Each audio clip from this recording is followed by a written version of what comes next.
Hello everyone. तो आज हम इस वीडियो के माध्यम से गुजरात बोर्ड का हिंदी जो कि क्लास 11th का है के चैप्टर नंबर 4 चंद्रशेखर आज़ाद के अभ्यास कार्य को करने वाले हैं। इससे पहले वाले वीडियो में हमने चंद्रशेखर आज़ाद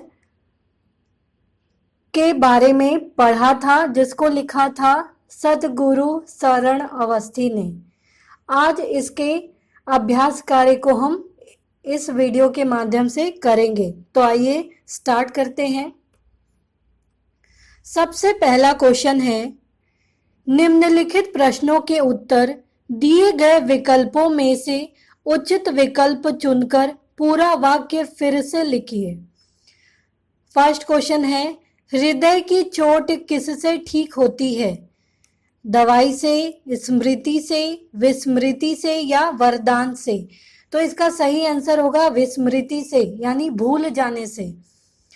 सेकंड क्वेश्चन है, चंद्रशेखर आजाद लेखक को क्या कहकर बुलाते थे? भैया कहकर, भाई साहब कहकर, बड़े भाई कहकर या दादा कहकर? तो इसका आंसर होगा भैया कहकर। थर्ड क्वेश्चन है, लेखक ने चंद्रशेखर आजाद के मन को किसके समान से बताया है? फर्स्ट, नारियल के समान कठोर, फूल की तरह कोमल, मक्खन सदृश कोमल या पत्थर के समान कठोर? तो इसका आंसर होगा ग, मक्खन के समान सदृश कोमल। फोर्थ क्वेश्चन है, चंद्रशेखर आजाद के लिए दया का दूसरा नाम क्या था? सहानुभूति, कायरता, साहस या वीरता? तो इसका आंसर होगा ख नंबर, कायरता। फिफ्थ क्वेश्चन है, क्रांतिकारी लोग कैसे होते थे? वचन के कृपण और मंतव्य के बड़े गोप्य, वचन के पक्के व मंतव्य के बड़े गोप्य, या वचन के कृपण व मंतव्य के स्पष्ट, या वचन के कच्चे व मंतव्य के बड़े स्पष्ट? तो इसका आंसर होगा क नंबर, वचन के बड़े, वचन के कृपण और मंतव्य के गोप्य, जिसे हम कृपण या कृपण का अर्थ कंजूस भी होता है, कृपण का अर्थ लोभी भी होता है। तो अपने देश को आजाद कराने के लोगों को हम क्रांतिकारी कहते हैं। नेक्स्ट है, सेकंड नंबर है, निम्नलिखित प्रश्नों के उत्तर एक एक वाक्य में लिखिए। इसके आंसर हमें एक एक वाक्य में देने हैं। फर्स्ट क्वेश्चन है, स्मृति की तीव्रता कैसे प्राप्त होती है? तो स्मृति की तीव्रता शास्त्रों के अनुशीलन और पुस्तकों के स्वाध्याय से प्राप्त होती है। शास्त्रों के अनुशीलन, अनुशीलन कहने का मतलब है नियमित रूप से अध्ययन करना, लगातार पढ़ना, पुस्तकों को पढ़ना। तो इसके द्वारा हमारी स्मृति तेज होती, तीव्रता बढ़ती है। सेकंड क्वेश्चन है, विस्मृति का वरदान कैसे मिलता है? तो विस्मृति का वरदान संतों के सत्संग और विराग के अनुष्ठान से मिलता है, विराग जिसमें राग ना हो। थर्ड क्वेश्चन है, चंद्रशेखर आजाद किन गुणों के पोषक थे? चंद्रशेखर आजाद जीवन की पवित्रता, सामाजिक निर्मलता, व्यक्तिक उज्ज्वलता तथा नैतिक उच्चता जैसे गुणों के पोषक थे। पवित्रता को मानते थे, सामाजिक निर्मलता को मानते थे, व्यक्तित्व के उज्ज्वलता को मानते थे, नैतिक उच्चता, मोरल वैल्यू, मोरल उनका बहुत ही हाई था, नैतिक जिसे कहते हैं। तो इन सभी गुणों के पोषक थे। फोर्थ क्वेश्चन है, लेखक ने किन व्यक्तियों, घटनाओं और परिस्थितियों को धन्य माना है? तो लेखक उन व्यक्तियों, घटनाओं और परिस्थितियों को धन्य मानता है जिनकी अमिट छाप क्षणों का श्रृंगार है। जो हमारे मन में हमेशा रह जाती है और हमें हमेशा खुशी प्रदान करती है। फिफ्थ क्वेश्चन है, चंद्रशेखर आजाद को साहित्यकार कैसे अमर बना सकते हैं? साहित्यकार किस प्रकार से चंद्रशेखर आजाद को अमर बना सकते हैं, क्या क्या सहयोग दे सकते हैं? तो साहित्यकार चंद्रशेखर आजाद पर उपन्यास, कहानियां और काव्य की रचना करके उन्हें अमर बना सकते हैं। थर्ड क्वेश्चन है, निम्नलिखित प्रश्नों के उत्तर 2-3 वाक्यों में लिखिए। इसका पहला क्वेश्चन है, शरीर और मन पर लगी चोट में क्या फर्क होता है? तो शरीर पर लगी हुई चोट का प्रभाव उतना कष्टकारी नहीं होता जितना मन पर लगी हुई चोट का। शरीर की चोट इलाज करने पर कुछ समय बाद सूख और भर जाती है। मन पर लगी हुई चोट बहुत कष्टकारी होती है, वह जल्दी नहीं भरती, वह विस्मृति के सहारे जाती है और उसे भूलने में काफी समय लगता है। तो शरीर और मन के चोट में यही अंतर होता है कि शरीर में अगर हमें कहीं चोट लग गई है तो जैसे जैसे हम उसमें दवाई लगाते हैं वो धीरे धीरे भरते जाता है, लेकिन अगर हमारे मन को किसी बात से ठेस पहुंची है, बुरा लगा है, तो उसे भूलने में हमें काफी समय लग जाता है। विस्मृति यानी भूलने के सहारे ही हम उस चीज को भूल सकते हैं और उसे समय लगता है। सेकंड क्वेश्चन है, लेखक कब अपने आप को गौरवान्वित अनुभव करते हैं? तो लेखक और चंद्रशेखर आजाद के विचारों में कभी कभी मतभेद होता था, पर उनके व्यक्तित्व में इतना बल था कि वे लेखक से उनकी इच्छा के प्रतिकूल काम ले लिया करते थे। उनकी यह बात पूरी करने में लेखक अपने आप को गौरवान्वित अनुभव करते थे। लेखक और चंद्रशेखर आजाद के विचारों में, सोच में कभी कभी मतभेद, लेखक कभी कुछ और सोचते थे और चंद्रशेखर किसी बात को लेकर उनकी सोच दूसरी होती थी, लेकिन उनके व्यक्तित्व में इतना बल होता था कि लेखक से वे, अगर लेखक उस काम को नहीं भी करना चाह रहे तो उनसे वो काम करवा लिया करते थे।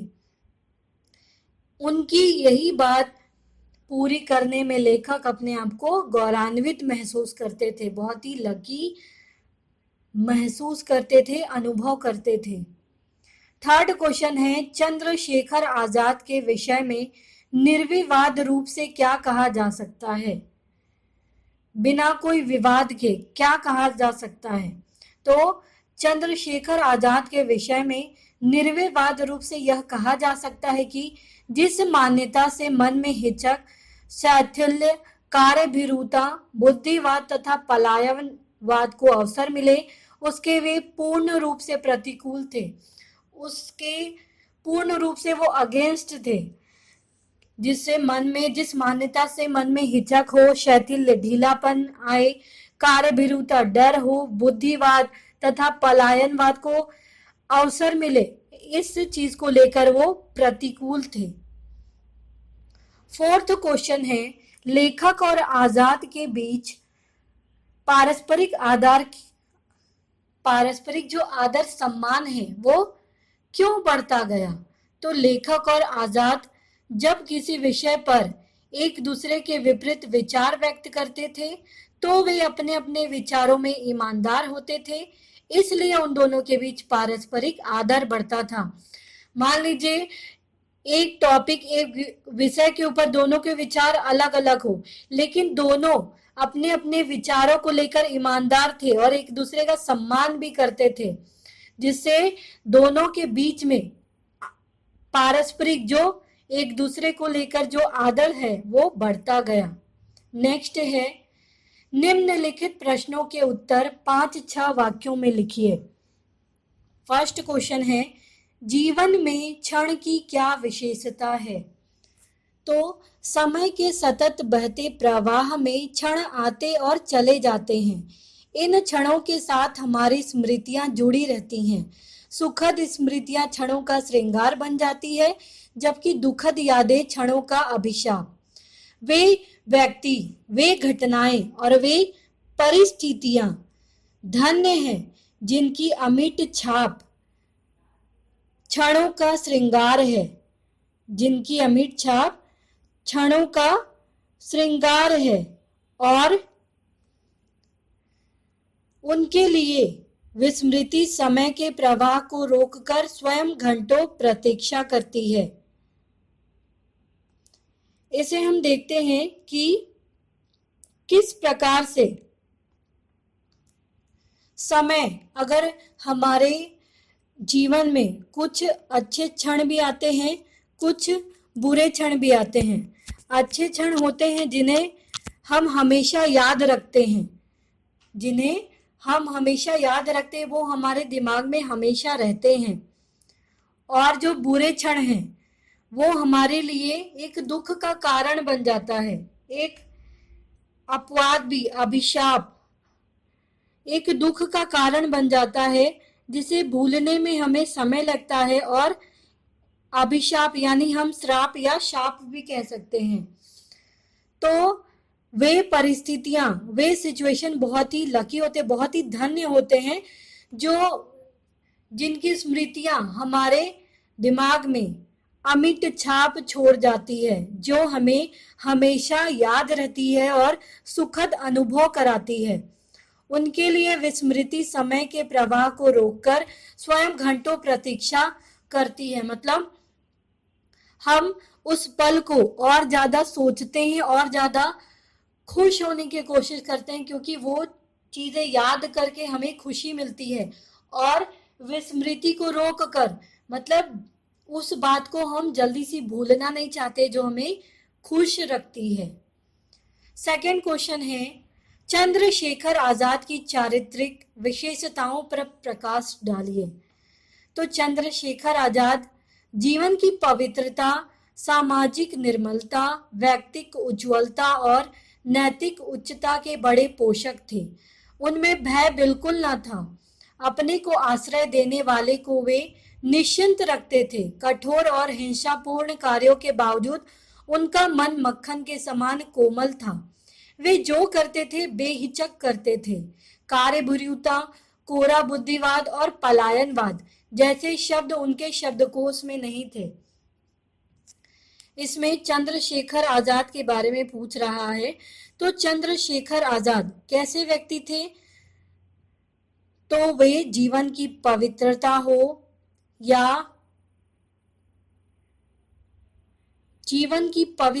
हो या फिर सामाजिक निर्मलता हो या फिर व्यक्तिक उज्ज्वलता हो, ये सारे चीजें उनमें थी। वो नैतिक उच्चता, मोरल थे हर एक किसी के लिए, इन सभी चीज को मानने वाले थे वो।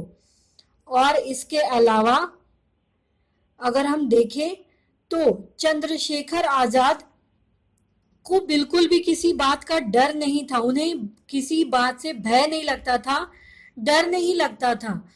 और अपने आप को आश्रय देने वाले को वे निश्चिंत रखते थे। निश्चिंत यानी किसी बात का कोई डर ना हो। कठोर और हिंसापूर्ण कार्यों के बावजूद उनका मन मक्खन के समान कोमल था। ऐसे कार्य, लोगों को मारने का काम, जो गलत काम कर रहे हैं देश के खिलाफ, उनको वो मारने का काम करते थे। अन्याय से लोगों को बचाते थे, हिंसा से लोगों को बचाते थे। लेकिन इन सब के बावजूद भी उनका मन मक्खन के समान कोमल था। वे जो भी करते थे बेहिचक, मतलब किसी कोई रोक टोक के नहीं, कोई डर के नहीं।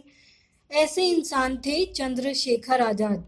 कार्यभूरिता, उनको किसी चीज से कोई डर नहीं लगता था, कुछ भी ऐसी वैसी बातें नहीं करते थे। अपने देश को लेकर, अपने देश को आजाद कराने के लिए हमेशा सतत प्रयास करते थे और उन्होंने काफी योगदान भी दिया है इस कार्य में।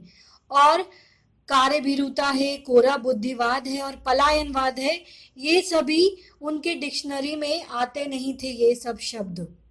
नेक्स्ट है, चंद्रशेखर आजाद किन वस्त्रों में खिल उठते थे? तो चंद्रशेखर आजाद सामान्य रूप से खुले गले कोट, गले का कोट और दोनों पैरों के कछोटे से, कछोटे यानी धोती के निचले वाला हिस्सा, कछोटे से ढकने वाली धोती पहनते थे, परंतु हर पहनावा उन पर खूब फबता था। वो कैसा भी पहनावा पहन ले वो खूब जचते थे।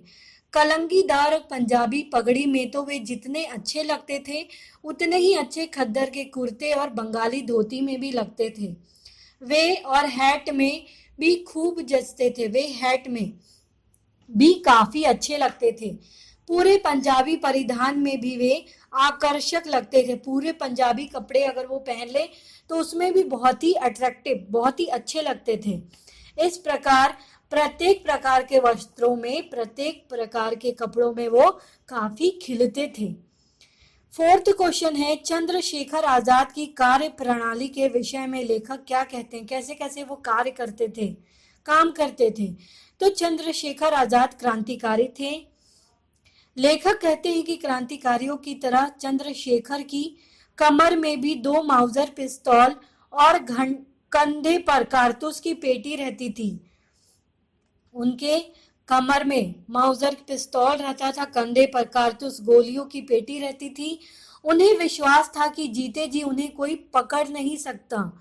अपने आश्रयदाता को वे हमेशा निश्चिंत रखते थे। मतलब क्रांतिकारियों को शरण देना, उनको अपने घर में रखना भी बहुत बड़ी बात होती थी। तो वो जिस घर में भी रहते थे उनको ये निश्चिंत करते थे कि तुम्हें कुछ भी नहीं होगा, इस बात का आप चिंता नहीं करो। उन्होंने स्पष्ट कह रखा था कि 4 घर दूर पहुंचकर वे ही तमंचा बजाएंगे ताकि उनके आश्रयदाता पर कोई आपत्ति ना आ सके, उनके आश्रयदाता उनको रखने वाले पे कोई समस्या नहीं आए। उनके कार्यों की शोभा मुखरता और वाणी की शोभा मौन थी। वो कार्य करते थे, न कि उसके बारे में ज्यादा बोलते थे। उनकी सार्वजनिक कार्य पद्धति में दया का दूसरा नाम कायरता, अगर किसी पे दया करो मतलब कायरता, और क्षमा का दूसरा नाम आपत्ति था। नेक्स्ट है, निम्नलिखित गद्यांशों का आशय स्पष्ट करें। आशय स्पष्ट करना है। फर्स्ट है, विस्मृति के न रहने पर जीवन कोढ़ की खाज हो जाएगा। हमने पढ़ा था कोढ़ की खाज यानी एक प्रकार का रोग होता है जिसमें खाज, खुजली बहुत ज्यादा लगती है। तो विस्मृति मनुष्य को ईश्वर की ओर से प्राप्त अमूल्य वरदान है। मनुष्य के जीवन में तरह तरह की कष्टकारी घटनाएं घटती रहती हैं। ये घटनाएं कुछ समय तक मनुष्य के मन मस्तिष्क पर छाई रहती है, पर जो जो समय बीतता जाता है त्यों त्यों उनका प्रभाव कम होता जाता है। एक समय ऐसा आता है जब ये उसके मन मस्तिष्क से उतर जाती है और मनुष्य हल्का महसूस करने लगता है। यह प्रक्रिया स्वाभाविक रूप से प्रत्येक मनुष्य के जीवन में होती है। हर एक मनुष्य के जीवन में ये घटना होती ही है। मनुष्य को प्रकृति का यह अनुपम वरदान है। यदि ऐसा ना होता तो मनुष्य इस घटनाओं को या इन घटनाओं को हमेशा याद करते हुए कुढ़ता रहता और उसके जीवन, जो उसका जीवन है वो नर्क बन जाता। उसे कभी कुछ करने के बारे में सूझता ही नहीं। तो स्मृति जो याद करना, विस्मृति यानी भूल जाना। तो अगर भूलना ये हमारे जीवन में नहीं होता तो ये एक रोग, कौन से रोग? कोढ़ की खाज की तरह हो जाता। कैसे? कुछ भी घटनाएं हमारे लाइफ में जैसे आती हैं तो उन्हें हम याद रखते हैं, अच्छी स्मृतियों को, लेकिन उसकी जगह कुछ कष्टकारी घटनाएं भी घटती हैं। हर एक के जीवन में कुछ न कुछ कष्टकारी घटनाएं घटती हैं और ये चीज मनुष्य के दिमाग से जाने में समय लगता है। तो अगर ये विस्मृति नहीं होता, ये भूलना शब्द नहीं होता तो लोग अंदर ही अंदर कूड़ते रहते और उनका जीवन नर्क बन जाता। उन्हें किसी भी कार्य में मन नहीं लगता और कोई भी काम करना उसे उससे सूझता ही नहीं और मन में उनके इतना ज्यादा चिंता हो जाता कि हर एक तरफ उनको नेगेटिविटी, नकारात्मकता ही दिखाई देता। तो भूलना, चीजों जो हमारे साथ जो चीजें बुरी होती है उन्हें भी हम धीरे धीरे भूल जाते हैं। तो भूलना एक बहुत बड़ी क्वालिटी, एक बहुत बड़ी शब्द जिसको कहें, जो बहुत ही बड़ा मीनिंग रखता है विस्मृति, भूलना। नेक्स्ट है भूलना एक महान गुण है। प्रकृति ने मनुष्य को याद रखने और भूलने जैसी दो विलक्षण शक्तियां प्रदान की हैं। कई सुखदायक और आनंददायक क्षण ऐसे होते हैं जिन्हें मनुष्य आजन्म में याद रखता है, पर कुछ ऐसी दुखदायी घटनाएं होती हैं जिन्हें वह याद नहीं रखना चाहता, पर वे उसका पीछा नहीं छोड़ती, लेकिन समय के साथ धीरे धीरे ये भी विस्मृत हो जाती हैं। मनुष्य का मन मस्तिष्क इन कष्टकारी घटनाओं को भूलने के बाद हल्का हो जाता है। जिस तरह प्रकृति ने मनुष्य को याद रखने का वरदान दिया है, उसी तरीके से उसे भूल जाने का गुण भी दिया है। भूलना मनुष्य का सचमुच महान गुण है। तो प्रकृति का नियम है कि कुछ बातें हम याद रखते हैं, कुछ बातें हम भूल जाते हैं। जो हमें सुखदाई, खुश रखती, जो आनंद देती, उन्हें हम ज्यादा से ज्यादा याद रखते हैं, और जो हमें घटनाएं दुखदाई, दुख देती, उन्हें हम भूल जाते हैं। लेकिन उसे भी भूलने में समय लगता है, वो तुरंत से हमारा पीछा नहीं छोड़ती है, लेकिन समय के साथ धीरे धीरे ये बातें हम भूलने लगते हैं। अगर ये बातें, कष्टकारी बातें अगर हम नहीं भूलते, तो हमारे जो मस्तिष्क है, मन मस्तिष्क है, वो हमेशा दुख ही झेलता। वो माथा में, हमारे दिमाग में हमेशा टेंशन ही होता, तो वो दिमाग कभी हल्का नहीं हो पाता। तो कष्टकारी घटनाओं को हम भूल कर अपने दिमाग को हल्का महसूस करते हैं। तो एक तरह से यह प्रकृति ने मनुष्य को याद रखने और भूलने, ये दोनों का वरदान दिया है। ये भी एक गुण है, भूलना भी मनुष्य का एक गुण है। तो इस प्रकार से ये चैप्टर आपका समाप्त होता है। इसमें जो जो ग्रामर दिए गए हैं स्वाध्याय में, अभ्यास कार्य में, वो हम ग्रामर के सेक्शन में करेंगे। तो ये चैप्टर आपका यही समाप्त होता है। उम्मीद है ये चैप्टर और क्वेश्चन आंसर आपको समझ में आए होंगे। तो प्लीज़ आप इस वीडियो को लाइक करना, सब्सक्राइब करना ना भूलें। Thank you.